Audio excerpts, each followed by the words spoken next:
الحمد لله الحمد لله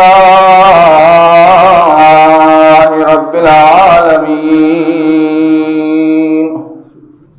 والصلاة والسلام على سيد الأنبياء والمرسلين أما بعد فأعوذ بالله من الشيطان الرجيم بسم الله الرحمن الرحيم إنما وليكم الله ورسوله والذين آمنوا الذين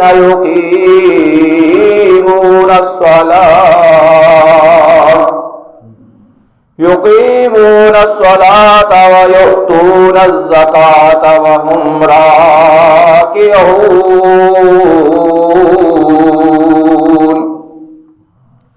وقال رسول الله صلى الله عليه وآله وسلم من كنت مولاه فعلي مولاه. صدق الله العظيم وصدق رسوله النبي الكريم. إن الله وملائكته يصلون على النبي يا أيها الذين آمنوا صلوا عليه وسلموا تسليما. اللهم صل على سيدنا ومولانا محمد وعلى آل سيدنا ومولانا محمد وبارك وسلم وصل عليه. الصلاة والسلام عليك يا سيدي يا رسول الله وعلى آلك وأصحابك يا سيدي يا حبيب الله. الصلاة والسلام عليك يا سيدي يا جد الحسن والحسين وعلى آلك وأصحابك يا سيدي يا إمام القبلتين.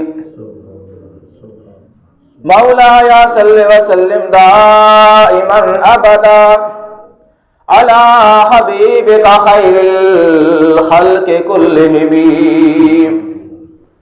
يا رب بالمصطفى يا رب بالمصطفى بلغ مقاصدنا واغفر لنا ما مضى يا واسع الكرم.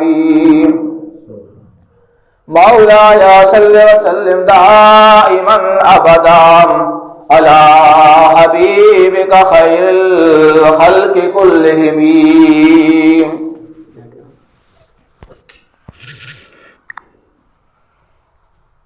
فدائے مصطفیٰ ہوں میں میرا مولا علی مولا. فدائے مصطفیٰ ہوں میں میرا مولا علی مولا.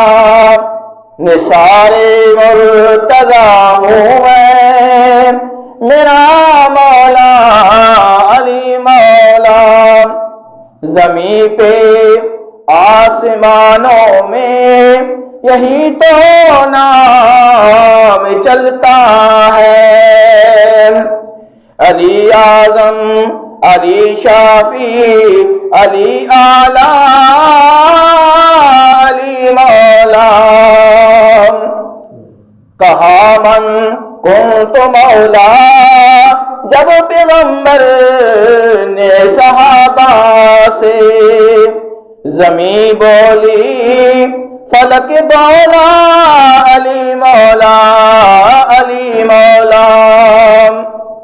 لحد میں جب نکیروں نے کہا مولا کسے مانا، زباں کے ساتھ دل بولا علی مولا علی مولا۔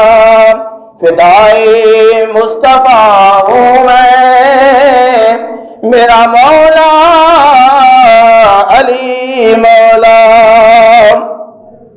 وہ عطاؤں پر عطائیں مل رہی ہیں شاہ طیبہ سے، عطاؤں پر عطائیں مل رہی ہیں شاہ طیبہ سے۔ پکارے جا رہا ہے ہر علی والا علی مولا، پکارے جا رہا ہے ہر علی والا علی مولا۔ نثار مرتضی ہوں میں، میرا مولا علی مولا۔ فدائے مصطفیٰ ہوں میں، میرا مولا علی مولا۔ بعد الحمد للہ کروڑ ہاں اربع ہاں خربہ السلام آقا و مولا محمد مصطفیٰ صلی اللہ تعالی علیہ وآلہ وسلم کی ذات اقدس پر نہایت ہی واجب الاحترام بزرگوں نوجوان ساتھیوں، اللہ کا بے پایا کرم، اس کا احسان اور حضور تاجدار کائنات علیہ الصلوۃ والسلام کے نالین پاک کے تصدق سے جمعۃ المبارک کی ان مبارک گھڑیوں میں ہم حاضر ہیں۔ دعا ہے رب ذوالجلال ہمیں اسی طرح اپنے حضور جھکنا اور اپنے حضور بندگی کرنے کی توفیق عطا فرمائے رکھے۔ رجب المرجب کا ماہ مقدس ہے، اور یقیناً اس ماہ رجب کے اندر ایک تو حضرت علی المرتضیٰ شیر خدا رضی اللہ تعالیٰ عنہ کی ولادت باسعادت ہوئی، اور دوسرا اس ماہ مقدس کے اندر میرے اور آپ کے لجپال آقا محمد مصطفیٰ صلی اللہ تعالی علیہ وسلم کو رب کائنات نے اپنے دیدار سے سرفراز فرمایا۔ آنے والی 13 رجب المرجب جو کہ حضرت علی المرتضیٰ رضی اللہ تعالیٰ عنہ کی ولادت باسعادت کا دن ہے، تو ہمیں چاہیے کہ اس دن کو خوب گرم جوشی سے منائیں، صدقہ و خیرات کریں، ہو سکے تو روزہ رکھیں۔ ویسے تو ماہ رجب کا ہر دن اگر روزہ رکھا جائے تو ہر دن کی روزے کی فضیلت اپنی ہے، اور پھر آگے آنے والا ماہ مقدس ماہ شعبان، پھر اس پہ میرے اور آپ کے لجپال آقا علیہ السلام پورا مہینہ شعبان کا روزہ رکھا کرتے تھے۔ یہ ماہ رمضان کی دراصل تیاری ہوتی ہے، ماہ رجب کے اندر روزے رکھنا اور ماہ شعبان کے اندر روزے رکھنا اور صدقہ و خیرات کرنا، کیونکہ رب کائنات ان ماہ مقدس کے اندر جو آدمی صدقہ و خیرات کرتا ہے یا نفلی عبادت کرتا ہے اس کا اجر کئی گنا اس کو دے دیا جاتا ہے۔ اور پھر ان ماہ مقدس کے اندر ہمیں زیادہ سے زیادہ دوسروں کا خیال رکھنا چاہیے۔ اصل دین اسلام ہمیں یہی سکھلاتا ہے، اور علی المرتضیٰ رضی اللہ تعالیٰ عنہ کی شان بھی یہ تھی۔ اور علی تو وہ ہیں کہ کعبہ جن کا احترام کرے، علی تو وہ ہیں جن کا کعبہ بھی احترام کرے، اور فاطمہ وہ ہے جن کا استقبال نبیوں کا امام کرے، پھر حسن وہ ہے خدا جنت جن کے نام کرے، حسین وہ ہیں جو سر کٹا کر بھی تلاوت سرعام کرے۔ میرے محبوب محمد مصطفیٰ صلی اللہ تعالی علیہ وسلم کا سارا گھرانہ وہ ہے جن کی تعریف سارا قرآن کرے۔ یہ اللہ تبارک و تعالیٰ کی پیارے حبیب اہل بیت اطہار اور علی المرتضیٰ کی شان وہ ہے کہ جن کو رب کائنات نے چاروں میں بھی رکھا اور پانچوں میں بھی رکھا، یعنی خلفائے راشدین میں بھی آپ کا نام پکارا جاتا ہے اور پنجتن پاک میں بھی آپ کا نام پکارا جاتا ہے۔ اور پھر جو آیت کریمہ آپ احباب کے سامنے تلاوت کرنے کا شرف حاصل کیا، قرآن پاک کی 5 نمبر سورہ آیت کی آیت نمبر 55، جس میں رب کائنات نے ارشاد فرمایا انما ولیکم اللہ ورسولہ، فرمایا اے مسلمانوں تمہارا دوست تمہارا ولی خود اللہ تعالی ہے اور اس کا رسول ہے۔ والذین آمنوا الذین یقیمون الصلاۃ، اور فرمایا اور ایمان والے تمہارے دوست ہیں جو نمازوں کی پابندی کرتے ہیں، وَيُؤْتُونَ الزَّكَاةَ وَهُمْ رَاكِعُونَ، اور فرمایا وہ زکوٰۃ ادا کرتے ہیں اور رکوع خشوع و خضوع کرنے والے ہیں، یعنی کہ گویا کہ وہ جماعت کے ساتھ نماز کو اہمیت دیتے ہیں، جماعت کے ساتھ اپنی نماز کو ادا کرتے ہیں، ہم راکعون رکوع کرنے والوں کے ساتھ رکوع کرتے ہیں اور خشوع و خضوع کے ساتھ کرتے ہیں۔ جو ایمان والے ہیں اور جو اللہ کا پیارا حبیب ہے وہ تمہارا ولی ہے، تمہارا دوست ہے، تمہارا مددگار ہے، اور خود اللہ تعالیٰ تمہارا مددگار ہے۔ اب آپ کے میرے لجپال آقا علیہ السلام نے فرمایا کہ جو علی ہے وہ تمام ایمان والوں کا ولی ہے، اور چچا زاد بھائی جن کی پیدائش خانہ کعبہ کے اندر ہوئی اور جنہوں نے سب سے پہلے لجپال آقا علیہ السلام کا اپنی آنکھوں سے دیدار کیا، آنکھیں تب کھولی جب حضور علیہ السلام کی گود میں آئے، اور پھر علی مرتضیٰ کی وہ شان جس کے بارے میں خود تاجدار کائنات علیہ السلام نے ارشاد فرمایا من کنت مولاہ فعلی مولا، جس کا میں مولا ہوں اس کا علی مولا ہے۔ اور پھر ایک حدیث مبارکہ کے اندر فرمایا انا مدینۃ العلم وعلی بابھا، فرمایا میں علم کا شہر ہوں جبکہ اس کا دروازہ علی ہے۔ اب قربان جائیں، علم جو بھی سیکھتا ہے، دانائی جو بھی سیکھے، حکمت جو بھی سیکھے، اگر وہ علی مرتضیٰ کے دروازے سے آ کر نہ سیکھے تو اس کا علم بیکار ہے۔ یقیناً اگر دنیا کا یہ دستور ہے جب بھی کوئی اگر مہمان آئے، کوئی اپنا آئے، کوئی گھر والا آئے تو دروازے سے داخل ہو کر آتا ہے، چور ہو ڈاکو ہو وہ دیوار پھران کر آتا ہے۔ یہ دروازے کی مثال آقا کریم علیہ السلام نے اس لیے دی، فرمایا جو بھی کوئی علم سیکھے وہ علی کو نہ مانے، فرمایا اس کا علم بیکار ہے، اس کا علم کسی قابل نہیں۔ فرمایا کہ وہ گمراہ کون علم ہے جو علی مرتضیٰ کے علم کو مانے اور پھر میرے علم کو مانے، وہی حقیقت علم والا ہے، وہی دانائی والا ہے، وہی حکمت والا ہے۔ ایک دو واقعات علی مرتضیٰ کے علم کے بارے میں آپ احباب کے سامنے گوش گزار کرنا چاہوں گا کہ آپ سمندر تھے علم کا، اور کیا وسیع سمندر تھا کہ ہر کوئی آپ کے پاس مسئلہ پوچھنے کے لیے آتا تھا، اور خود تاجدار کائنات علیہ السلام کے موجودہ دور کے اندر امیر المومنین حضرت ابوبکر صدیق کے دور کے اندر، عمر فاروق رضی اللہ تعالیٰ عنہ کے دور کے اندر، عثمان بن نورین رضی اللہ تعالیٰ عنہ کے دور کے اندر، سب دوروں کے اندر علی مرتضیٰ سے لوگ مسئلہ پوچھا کرتے تھے، اور خود تاجدار کائنات علیہ السلام نے اس لیے فرمایا انا مدینۃ العلم وعلی بابھا، میں علم کا شہر ہوں، اس کا جو دروازہ ہے وہ علی ہے۔ اور ایک جگہ فرمایا کہ علی اللہ اس کے رسول سے محبت کرتا ہے، اللہ اس کا رسول علی سے محبت کرتا ہے، اور فرمایا جو علی سے محبت کرتا ہے وہ اللہ کے رسول سے محبت کرتا ہے، اور جو اللہ کے رسول سے محبت کرتا ہے وہ اللہ سے محبت کرتا ہے۔ اور فرمایا جس نے علی سے بول رکھا اس نے صرف علی سے نہیں بول رکھا، اس نے اللہ کے رسول سے بول رکھا، اور جس نے اللہ کے رسول سے بول رکھا اللہ تبارک و تعالیٰ سے اعلان جنگ کرتا ہے۔ اب یہ علی کی محبت ہے کہ جس کو تاجدار کائنات علیہ السلام اپنی محبت قرار دے رہے ہیں کہ علی کو اپنا بھائی، فرمایا کہ دنیا میں اور آخرت میں میرا بھائی بھی ہے، میرا دوست بھی ہے۔ یہ وہ علی ہیں جن کے بارے میں تاجدار کائنات علیہ السلام کے یہ پیارے فرمودات اور پیارے ارشادات ہیں۔ فرماتے ہیں کہ دو بلکہ تین شخص تھے، ان کا کاروبار ہوا، کاروبار میں انہوں نے آپس میں یہ ڈیسائیڈ کیا، آپس میں یہ معاہدہ طے کیا کہ جو تیسرا شخص ہوگا اس کا اس کاروبار کے اندر ناواں حصہ ہوگا، اور ایک کا آدھا حصہ ہوگا اور ایک کا 2/3 حصہ ہوگا۔ اب تینوں اس کاروبار میں شامل ہوئے اور اس کاروبار کے اندر ان کو اچھا بلا خاصا نفع ہو گیا، یعنی کہ 17 اونٹ ان کو نفع میں حاصل ہوئے۔ کتنے اونٹ؟ 17 اونٹ نفع میں حاصل ہوئے۔ اب وہ سوچو بچار میں پڑ گئے کہ ان کی تقسیم اب کیسے کی جائے، اونٹ ذبح بھی نہ ہو، اونٹ ذبح بھی نہ ہو اور ایسے کہ ایسے تقسیم ہو جائیں تینوں کے اندر۔ اب عام آدمی کے سامنے چاہے وہ اتنا شعور بھی رکھتا ہو، نالج بھی رکھتا ہو، پھر بھی کچھ نہ کچھ حساب کرے گا.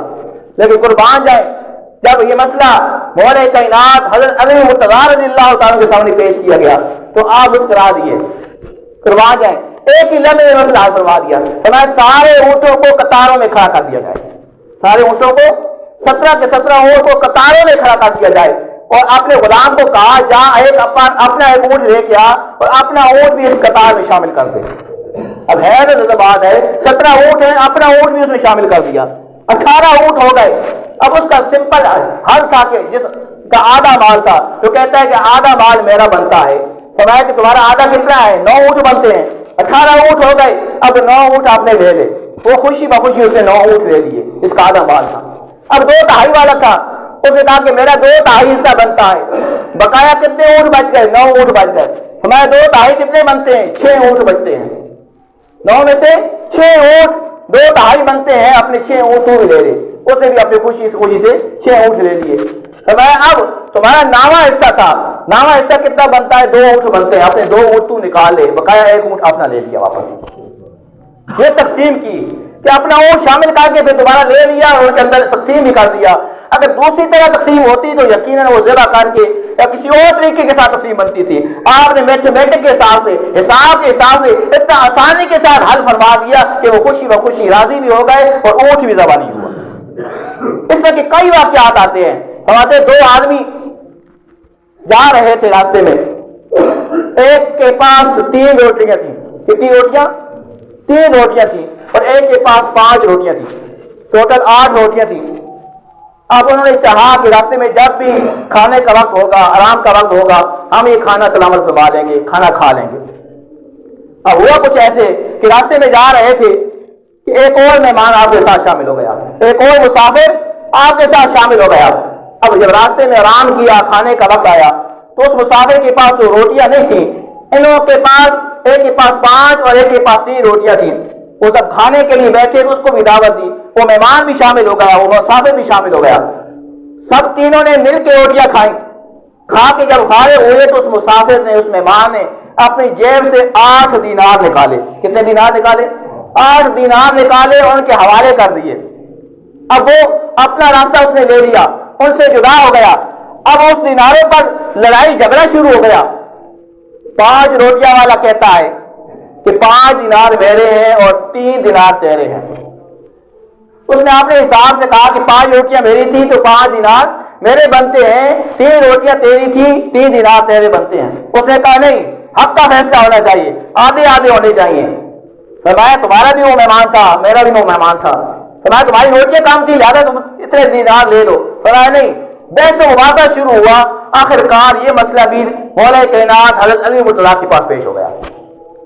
اب قربان جائیں جب یہ مسئلہ پیش ہوا، مولا کائنات حضرت علی مرتضیٰ شیر خدا رضی اللہ تعالیٰ نے جب یہ مسئلہ دیکھا، سنا تو آپ مسکرا دیے اور 3 روٹیوں والے سے کہنے لگے یہ تمہارے بھلے کی بات ہے اگر تم مال دے تو، یہ تمہارے بھلے کی بات ہے تم مان لو. فرمایا نہیں، مجھے حق چاہیے، حق بات کا فیصلہ ہونا چاہیے. فرمایا اچھا حق چاہتے ہو کہ ٹھیک ہے، حق کا فیصلہ میں کرتا ہوں. فرمایا کہ ہر روٹی کے 3 ٹکڑے کیے جائیں، ہر روٹی کے 3 ٹکڑے کیے جائیں. آپ 3 لوگ تھے، ہر روٹی میں تینوں کا حصہ شامل تھا تو 8 روٹیاں کل تھی تو یہ کل ٹکڑے کتنے بنے؟ 24 ٹکڑے. کتنے ٹکڑے بنے؟ 24 ٹکڑے بنے. فرمایا کہ 24 کو اب 3 لوگوں پہ تقسیم کر دیا جائے تو یہ کتنے آدمی کے پاس فی ٹکڑا آیا؟ فرمایا کہ یہ 8 ٹکڑے فی آدمی پر آتے ہیں. کتنے ٹکڑے؟ 8 ٹکڑے فی آدمی پر آتے ہیں. فرمایا کہ جو تمہاری 3 روٹیاں تھیں اس کے کتنے ٹکڑے بنے؟ 9 ٹکڑے. کتنے ٹکڑے بنے؟ 9 ٹکڑے بنے. اور ہر بندے نے 8 ٹکڑے کھائے. ہر بندے نے 8 ٹکڑے کھائے. 8 ٹکڑے تو انہیں اپنی روٹی کے حصے کے کھا لیے، اپنی روٹی کے حصے کے کھا لیے. 1 ٹکڑا تیرا مسافر نے کھایا. اب مسئلہ سمجھنے والا ہے کہ 5 روٹیاں والے کے ٹکڑے بنے 15 ٹکڑے. 5 روٹیوں کے ٹکڑے بنے 15 ٹکڑے بنے. فرمایا اب اس 15 ٹکڑوں میں سے 8 ٹکڑے تو نے خود کھائے، باقی 60 ٹکڑے تیرے اس مسافر نے کھائے. تو مسئلہ حل ہو گیا. فرمایا کہ تمہارے 60 ٹکڑے کھائے تو تیرا 7 درہم بنتے ہیں، جس کا 1 ٹکڑا کھایا اس کا 1 درہم بنتا ہے. جس سے ایک ٹکڑا مسافر نے کھایا، لہذا 7 ٹکڑے تو اس نے آپ کے حصے کے کھا لیے، اب ایک ٹکڑا تمہارا مسافر نے کھایا، تمہارا 1 دینار بنتا ہے۔ تمہیں یہ 3 دے رہا تھا، خوشی سے دے رہا تھا، تو نے 3 نہیں لیے، اب حق کا فیصلہ یہ بنتا ہے کہ تمہارے حصے میں 1 دینار آتا ہے، باقی 7 دینار 5 روٹی کے والد کے حصے میں جاتے ہیں۔ یہ علی مرتضیٰ کی شان تھی، یہ علم کی شان تھی۔ جب آپ نے یہ فیصلہ سنایا تو اس کا شرم کے مارے جھک گیا۔ اب ایسے ایسے فیصلے، اس سے بھی عجیب و غریب فیصلے آیا کرتے تھے، آپ منٹوں اور سیکنڈوں میں حل کر دیا کرتے تھے، کیونکہ آپ قرآن سے آپ کا تعلق تھا۔ اس لیے فرمایا تاجدار کائنات نے کہ قرآن علی کے ساتھ ہے اور علی قرآن کے ساتھ ہے، اور یہ قیامت کے دن حوض کوثر میں اکٹھے ہوں گے، کبھی بھی ان کے اندر تفرقہ نہیں ہوگا۔ اگر علی سے محبت رکھتے ہو تو قرآن سے محبت رکھو، قرآن پڑھا کرو، صبح اٹھا کرو، قرآن پاک کی تلاوت کیا کرو۔ آقا کریم علیہ السلام کی اس علی مرتضیٰ کی کبھی نماز قضا نہیں ہوئی، نماز اثر جو قضا ہو رہی تھی وہ بھی تاجدار کائنات علیہ السلام نے سورج کو پلٹا کر اپنے مولا کائنات علی مرتضیٰ کے لیے نماز اثر دوبارہ کہا کہ ادا پڑھ لو۔ علی مرتضیٰ نے وہ نماز اثر ادا کی۔ ہم نماز سے غافل ہیں، ہم قرآن پاک سے غافل ہیں۔ آئیں علی مرتضیٰ کی شان پڑھیں، مناقب پڑھیں، فضیلت سنیں کہ انہوں نے کس طرح اپنی زندگی گزاری اور جہاد پر کس طرح آپ گامزن تھے۔ آپ کو جہاد کا بڑا شوق تھا، تلوار چلاتے تھے اور یہ آپ کا پسندیدہ عمل تھا۔ فرمایا گرمیوں کے روزے ہوں مجھے بڑے پسند ہیں۔ پچھلے جمعۃ المبارک میں آپ کے احباب کے سامنے یہ 3 پسندیدہ چیزیں رکھی تھی۔ فرمایا کہ مجھے گرمیوں کے روزے بڑے پسند ہیں، اور فرمایا کہ دشمن ہو اور تلوار میرے ہاتھ میں ہو، یہ مجھے سب سے زیادہ پسند ہے۔ یہ چیزیں پسندیدہ تھیں۔ آج ہم علی کا تذکرہ تو کرتے ہیں، علی کا نام تو لیتے ہیں، تو کاش ہم ان کی سیرت پر، ان کی زندگی پر عمل بھی کریں۔ دعا ہے رب ذوالجلال ہمیں ایسا کرنے کی توفیق عطا فرمائے۔ جس طرح علی مرتضیٰ رضی اللہ تعالیٰ کی زندگی ہے، اللہ تبارک و تعالیٰ اس پر عمل کرنے کی توفیق عطا فرمائے۔ ہم سب کو دنیا اسلام والی، موت ایمان والی نصیب فرمائے، اور دنیا اور آخرت ہماری بہتر فرمائے۔ وآخر دعوانا الحمدللہ رب العالمین۔